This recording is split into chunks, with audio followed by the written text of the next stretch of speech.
Hi, my name is Ciara and I'm GSD type 1a. I study a 4-year-long degree of food nutrition at Sheffield Hallam University involving a placement year. The journey has been long, but nonetheless it's been worth it, and today this is what I want to talk about in trying to reinforce a positive message. So, from a young age, roughly at the start of high school, I'd always known that I wanted to go to university, but often would bicker with my mum about if and where I would go. I wanted to move away to live by myself, living independently, just like everybody else would, but my mum wanted me close to home, just in case of an emergency she could come and get me. High school was hard for me as the campus was very big.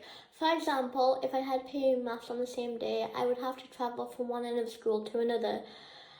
And due to the fact that I'd just done exercise, my blood would already be low.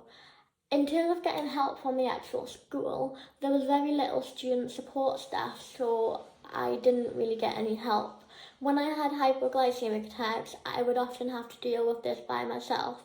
And because it would take so long to recover, it meant that I would be tired for the rest of the day, and everyday tasks just seemed to take just as long, and I would get even more tired when all my other friends would be a lot more energetic and be able to cope with the day. Fast forward into completing GCSEs, I was able to go to sixth form. This was at the same school. I only had one subject. It meant it was in the same department and I wouldn't have to move around as often, so my energy was more preserved. It got better towards the end of the first year because I went from having eaten food every 2 hours to having corn flour, and this meant my blood sugars would be more stable for a longer period of time. At the end of first year, I applied to go to university. Fast forward in another year, I then completed sixth form and got the grades I needed to attend my first choice of university, and I'd most importantly proved to my mum that I could live by myself due to the fact that sixth form would finish early compared to when she would work. So I would go home, cook for myself, walk the dog, do other activities that I would have to do by myself living independently. So I got to move away. Obviously, my mum was very worried because Sheffield is roughly about 2 hours car drive away from my hometown. When uni did first started, it was a big cultural shock to me because I was living independently, and if I did need something, I couldn't just shout for my mum, so I had to work stuff out for myself. This caused me to be excited, stressed, and obviously nervous. When I do feel these, obviously I am using more energy in myself, and I can tell my blood sugars are getting lower than what they would normally be, so I would have to fix this by myself. Another obviously big aspect of uni is the nightlife or going out and drinking, and obviously it's kind of a thing that you want to do, but having GSD1a is what you shouldn't be doing. Nonetheless, I did go out. I know I shouldn't, but I did, and obviously I found it hard to keep up with my friends. But eventually I just told them and went, look, I can't keep doing this. It's bad for me. And obviously some people were kind of like, no, like we're just gonna go out anyway. But I eventually found the right people, and they understood me, and they still invited me out. Even if I didn't drink, they would just let me come out anyway, and we'd still go out and have a good time. Also at my university, there is a student support section, and I'd actually applied to just have a meeting session with them, and they've been nothing but great help.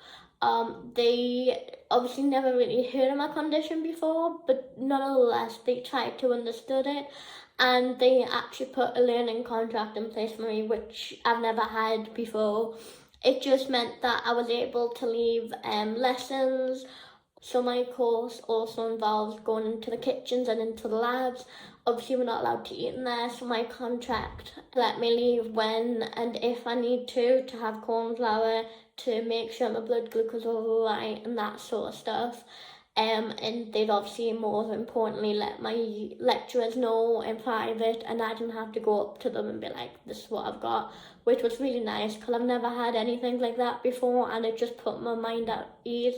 and I've still got it in final year, and you can make amendments to it at any time. Also, in worst case scenarios, if I fell ill and went to hospital for a while, I can get extensions on pieces of my coursework as long. So last year I did a placement year, and with the help of many people, I actually managed to move from England to Northern Ireland. This was to work in a food factory and experience some of the work that I could actually go into. Obviously, like everything else in life, there was a lot of struggles, more in terms of, again, keep an eye on my blood sugar, because this job was a lot more active than I originally thought. But with the help of healthcare professionals, and just obviously altering my own cauliflower regime, I adapted and actually fitted regime around my own personal needs. So I got a lot better again, and I actually managed to work a very active job, which I didn't think I would ever be able to do. But the main thing for me was I actually achieved something that I would never thought I would do, moving away, being very independently, because I knew no one really lived there for a year by myself. So basically, this whole point of the last 5 minutes or so is kind of just motivational, of saying, even though you have a medical condition, you can do it just like any other ordinary person out there. We can have normal jobs, we can attend higher education, more importantly, we can travel. So just kind of don't let a metabolic condition stop you. Go out there, prove everyone wrong, and make yourself proud, because you do only get to do everything once. So yeah, just with the right support in place, and friends and family, you can do anything you want.